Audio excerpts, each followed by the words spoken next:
Welcome back to another week. My name is Derek. Today I want to respond to a few of the comments from last week's videos. We'll talk about those videos, a few things going on at MobileSentrix, and some of the videos to come. So let's get started.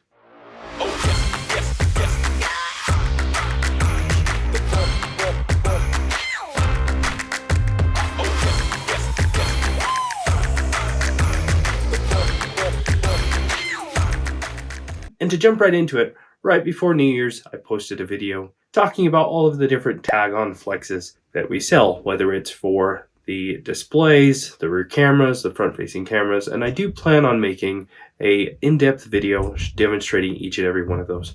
Some of these flex cables are self-explanatory, but others I do think require a demo. Some need programming, some don't. And the programming can be a little bit tricky sometimes. So we'll definitely get into that. And right after the new year, I made a video that demoed how to get a completely dead battery back to life. Now, maybe I wasn't clear in this video, or maybe the title thumbnail made people think that this was like a solutions video to a bad battery or something like that.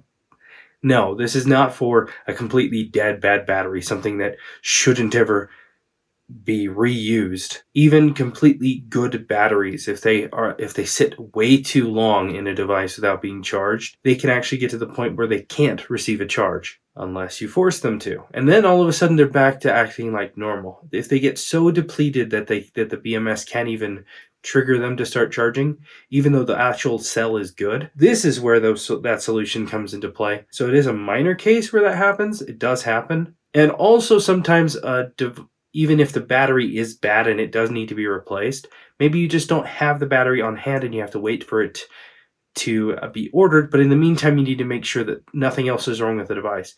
In that case, you can trickle charge the battery, use it to test out the device, make sure everything's working, and then replace the battery when you get it in stock. So it's really those two cases.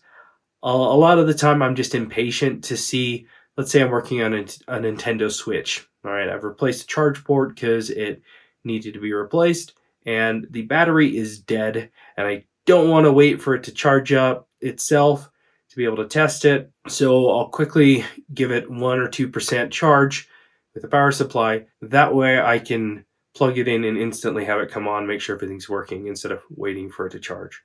Or sometimes the battery itself, because the Nintendo Switch had sat for several months after the port was damaged, the battery itself is still good, but it won't charge.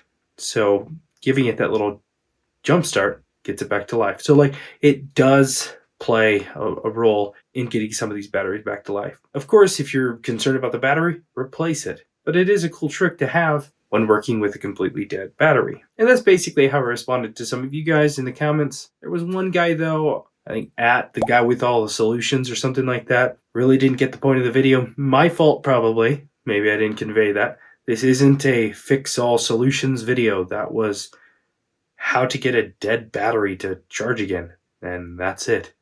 Not stating that it's going to be a good battery. But that being said, you are the only one to dislike the video, just so you know. Not that there's many likes, it's something like 20, but at that point it kind of just seems like a troll. Anyway, if you haven't already, check out the new Casper line, Casper Snap, for the iPhone 17 series. As you probably won't be repairing a whole lot of the 17 series just yet, but you can help out your customers by installing screen protectors. And that Casper Snap goes for all of the other models as well. We are practically back to shipping as normal. Of course, overnighting is still limited to that time constraint of 12 Eastern Standard Time or noon. If there's any specific repair that you'd like to see in a future video, comment it down below. If there's a tool or something really specific that you want me to make a video on, comment it down below as well. Thanks a ton for watching. We'll see you in the next video.